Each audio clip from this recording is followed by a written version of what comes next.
येवला पैठणी क्लस्टरच्या 12 कोटींच्या प्रस्तावास लवकरच मंजुरी, उद्योग विभागाचे प्रधान सचिव डॉक्टर पी. अंदुलगन यांची माहिती. येवला शहरात नाविन्यपूर्ण पैठणी मेगा क्लस्टर उभारण्यात येणार. मेगा पैठणी क्लस्टरसाठी शासनास तातडीने प्रस्ताव पाठविण्याच्या सूचना. येवला शहरातील पैठणी क्लस्टरच्या मंजुरीच्या पार्श्वभूमीवर राज्याचे माजी उपमुख्यमंत्री छगन भुजबळ यांनी आज उद्योग विभागाचे प्रधान सचिव डॉक्टर पी. अंदुलगन यांच्या समवेत पाहणी केली. यावेळी या पैठणी उद्योगाला चालना मिळण्याच्या दृष्टीने येवला शहरात मेगा पैठणी क्लस्टर उभारण्याबाबत चर्चा करण्यात आली.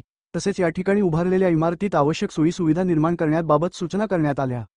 यावेळी आमदार पंकज भुजबळ, माजी खासदार समीर भुजबळ, प्रदेश सरचिटणीस दिलीप खैरे, उद्योग विभागाच्या सहसंचालक वृषाली सोने, एमआयडीसीचे प्रादेशिक अधिकारी दीपक पाटील, कार्यकारी अभियंता जे.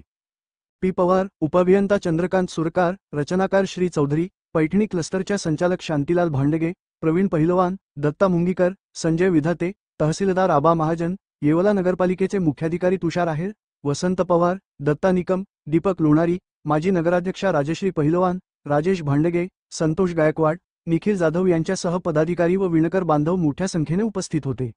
येवला पैठणी क्लस्टरच्या 12 कोटींच्या प्रस्तावास लवकरच मंजुरी देण्यात येईल. तसेच आगामी काळात येवला शहरात नाविन्यपूर्ण पैठणी मेगा क्लस्टर उभारण्यासाठी तातडीने शासनास प्रस्ताव सादर करण्यात यावा अशा सूचना राज्याच्या उद्योग विभागाचे प्रधान सचिव डॉक्टर पी. अंदुलगन यांनी आज येवला संपर्क कार्यालयात माजी उपमुख्यमंत्री छगन भुजबळ यांच्या प्रमुख उपस्थितीत झालेल्या बैठकीत संबंधित अधिकाऱ्यांना सूचना दिल्या. प्रतिनिधी सचिन वखारे, येवला.